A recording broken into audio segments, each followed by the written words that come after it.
नमस्कार, मैं हूं आपके साथ कविता राणा। भारत की आज़ादी को 78 वर्ष पूरे होने जा रहे हैं और सोचे इन 78 वर्षों में नापाक पाकिस्तान ने भारत की अखंडता को खंड खंड करने और इसके अभिन्न हिस्से कश्मीर को हथियाने की भरपूर कोशिश की है। 4 दफा भारत को युद्ध के लिए ललकारा और हर बार जंग के मैदान में भारत माता के सपूतों से करारी शिकस्त खाई है। अभी भी सोचिए, अपनी फितरत से मजबूर आज के पाकिस्तान की नापाक नजरें कश्मीर घाटी पर है। लेकिन क्या आप जानते हैं कि हाल ही में कश्मीर घाटी की खुदाई से निकले शिवलिंग और प्राचीन मूर्तियों को देखकर पाकिस्तानी हुकूमत और पाकिस्तानी आर्मी दोनों की आंखें फटी की फटी हैं, या फिर यूं कहें कि कश्मीरी पंडितों की आस्था का बम पाकिस्तान पर फटा है। सावन के महीने में कश्मीर घाटी के भीतर से निकले शिवलिंग ने न सिर्फ नापाक पाकिस्तान के मंसूबों को मिट्टी में मिला दिया है, बल्कि सत्यता का आईना भी दिखाया है। भारत माता का मुकुट जम्मू कश्मीर, कश्मीरी पंडितों की आस्था का गढ़, प्राचीन भारत का हिस्सा, प्रकृति की गोद में धरती का स्वर। देखिए सिर्फ और सिर्फ धर्म ज्ञान पर। भारत का अभिन्न हिस्सा, धरती का स्वर्ग कहे जाने वाला जम्मू कश्मीर, जहां से आज भी कश्मीरी पंडितों का वजूद जुड़ा है। यहीं से आदि शंकराचार्य ने तपस्या कर सनातन का प्रचार प्रसार किया और यहाँ स्थापित सोचिए 1600 साल पुराना मार्तंड सूर्य मंदिर आज भी प्राचीन भारत की सनातन संस्कृति को उजागर करता है। आज भी कश्यप ऋषि के नाम से पहचानी जाने वाली कश्मीर घाटी अपने आप में सनातन का एक समृद्ध इतिहास समेटे हुए है।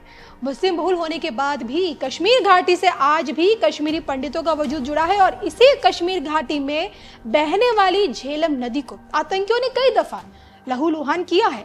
अनंतनाग से लेकर कुपवाड़ा, कुलगाम, पुलवामा, बांदीपुर और बारामूला की शांति को भंग करने की भरपूर कोशिश की गई है, लेकिन उनके इन कोशिशों को भारतीय जवानों ने हमेशा नाकाम किया। आतंकियों की आड़ में पाकिस्तान ने कश्मीर घाटी के रास्ते पूरे जम्मू कश्मीर को हथियाने की कोशिश की है और अब जब कश्मीर घाटी के भीतर से प्राचीन सनातन भारत के सबूत बाहर निकल रहे हैं तो उन्हें देख पूरा का पूरा पाकिस्तान बहुत चक्का है। एक बार फिर धरती के स्वर्ग से जटाधारी महादेव के दर्शन हुए हैं। सावन महीने में जम्मू कश्मीर के अनंतनाग जिले से शिवलिंग सहित प्राचीन हिंदू मूर्तियां बरामद हुई हैं। अब आप इसे भोले के प्रति भक्तों की भक्ति कहें या फिर त्रिपुरारी का चमत्कार, सच तो यही है कि मुस्लिम बहुल अनंतनाग में महादेव प्रकट हुए हैं। दरअसल अनंतनाग जिले में एक झरने के जीर्णोद्धार के लिए खुदाई हुई और इसी खुदाई में शिवलिंग सहित प्राचीन हिंदू मूर्तियां जमीन से बाहर निकल आई। अधिकारियों द्वारा जानकारी दी गई है कि जो मूर्तियां हैं वो दक्षिण कश्मीर जिले के एश मुकाम के सालिया इलाके के करकूट नाग में बरामद की गई हैं, जिसमें पत्थर की मूर्तियों पर देवताओं की आकृतियां बनी हुई है। और खुदाई से निकली शिवलिंग और प्राचीन मूर्तियां कितनी पुरानी है, इनका निर्माण काल कब का है, इनकी उत्पत्ति क्या है, ये सब पता लगाने के लिए अब इन्हीं मूर्तियों को शिवलिंग को जांच के लिए भेज दिया गया है। हालांकि खुदाई से निकले शिवलिंग को लेकर कश्मीरी पंडित मंदिर बनाए जाने की मांग कर रहे हैं, दावे के साथ इतिहास भी बता रहे हैं। इस क्षेत्र पर करकुट राजवंश का असर रहा है और इसलिए संभावना है कि वहां कोई मंदिर रहा होगा या किसी ने उसे संरक्षण के लिए वहां रखा होगा। जिस तालाब में ये मूर्तियां मिली हैं उसे लंबे समय से पवित्र और तीर्थ स्थल माना जाता है। करकोटा राजवंश लगभग 625-855 ईस्वी यानी कि 7वीं और 8वीं शताब्दी के दौरान कश्मीर घाटी और उत्तरी भारत के कुछ हिस्सों पर शासन करने वाला एक कश्मीरी राजवंश था। इसकी स्थापना दुर्लभवर्धन ने की थी और ये ललितादित्य मुक्तापीड़ के शासनकाल में अपने चरम पर पहुंचा था और जब उन्होंने उत्तरी और मध्य भारत के साथ साथ मध्य एशिया के कुछ हिस्सों पर भी जीत हासिल की। करकोटा राजवंश ने कश्मीर की संस्कृति और वास्तुकला पर काफी असर छोड़ा है। 100 बात की एक ही बात निकल कर ये आती है कि जिस जगह से शिवलिंग मिला है वहीं पर भव्य मंदिर बनाए जाने की मांग तेज हो चुकी है। हालांकि ये बात भी किसी से छिपी नहीं है कि मोदी राज में कश्मीर में मौजूदा प्राचीन मंदिरों का तेजी से जीर्णोद्धार हुआ है। हालांकि ये देखना काफी दिलचस्प होगा कि कश्मीरी पंडितों की इस मांग पर अनंतनाग में एक नए हिंदू मंदिर की नींव क्या रखी सच में जाएगी।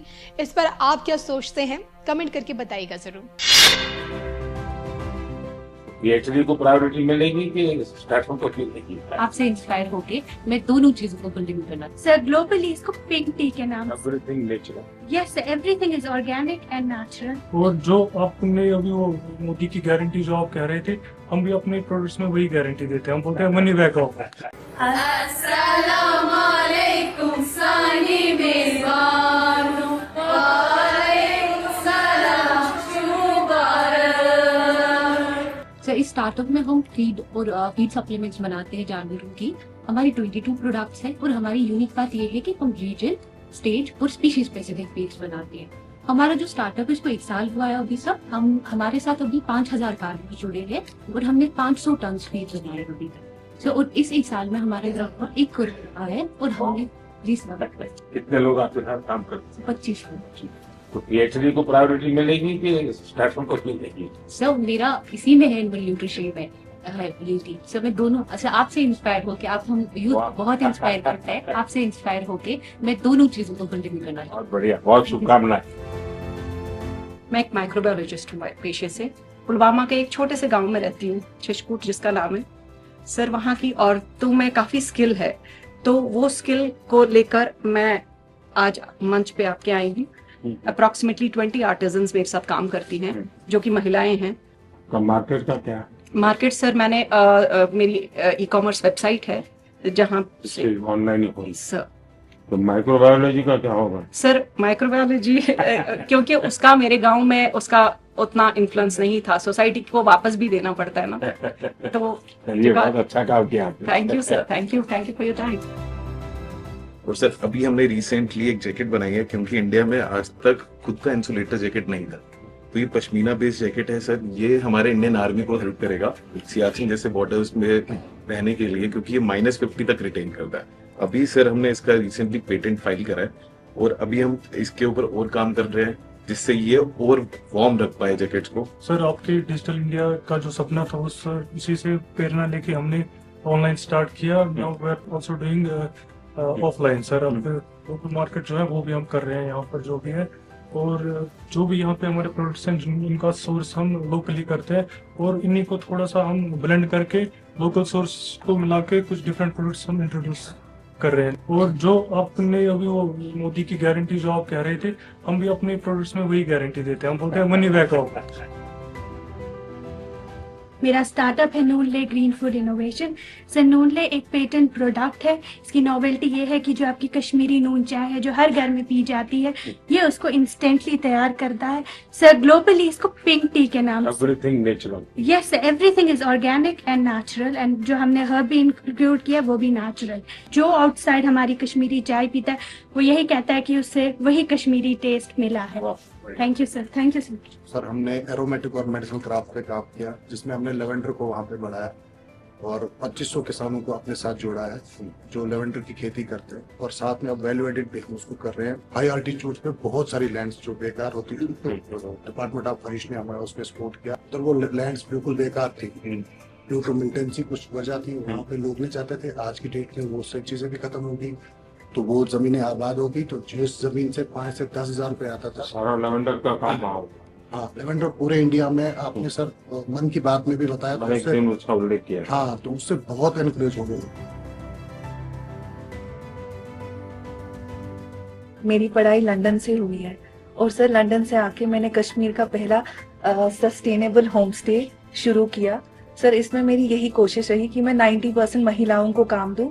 तो जितना भी हमारा चीज making, vegetable growing, front desk, तो आपकी हाउसकीपिंग। पढ़ाई तो किसी और विषय में हुई होगी और काम किसी और करती होगी। सर मैंने मार्केटिंग में पढ़ाई की, लेकिन मैं हमेशा चाहती थी मैं अपने लोगों को सर्व कर सकूं, और फिर मैं कश्मीर आके यहाँ मैंने अपना शुरू किया। और सर लास्ट ईयर बॉलीवुड को लेके काफी फिल्म्स हमारे यहाँ पे शूट हुई। आपके अकोमोडेशन सर हमारी 10 to 12 रूम्स हैं। एक्सपांशन कर सकते हैं। यस सर, सर हमारे काफी एकर्स हैं वहाँ पे, तो हम कश्मीर के जो क्या उनका स्किल डेवलपमेंट भी करते हैं? Yes sir. हमने जम्मू कश्मीर का पहला पब्लिक ई बाइक शेयरिंग सिस्टम चालू किया है, जिसमें हम इलेक्ट्रिक बाइक्स को रेंट पे देते हैं पूरे श्रीनगर शहर में, और अभी तक हमने एक साल में 40,000 राइड मुकम्मल की है। कुल कितने बाइक साहब? हमारे पास टोटल 100 बाइक्स हैं। और कितने लोकेशन पे सेट किया हुआ? हमने अभी तक 12 लोकेशंस पर इसको सेट किया है और हमने एवरेज एक व्यक्ति कितने किलोमीटर के लिए लेता है? एवरेज जो हमारी राइड ड्यूरेशन है वो 13 किलोमीटर की है। विदेश के टूरिस्ट ज्यादा लेते हैं या लोकल लोग यूज करते हैं? जी, टूरिज्म में जो बूम हुआ है रिसेंटली, उस वजह से हमें काफी बेनिफिट मिला है। लोकल्स भी यूज करते हैं और टूरिस्ट तो बहुत यूज करते ही करते हैं। काफी ज्यादा फायदा मिला है हमें उससे। और आप डिजिटली ट्रैक भी करते हैं कि कहाँ जा रहा है? जी सर। आपका तहे दिल से सर शुक्र है। इसका काफी टाइम से करा, जब से आपने मन की बात में हम शेख ब्रदर्स का प्रोग्राम से नाम लिया। आज फार्मर्स यही बोलते हैं कि देश के प्रधानमंत्री जिस यूनिट का नाम लिया है वो आज हमारे लिए रोजगार का एक जरिया बन गया है। मन की बात के बाद ग्रोथ ज्यादा हुआ है? बहुत ज्यादा, हद से ज्यादा। और 400-4,000 फार्मर्स हमारे साथ इस वक्त जुड़े हैं।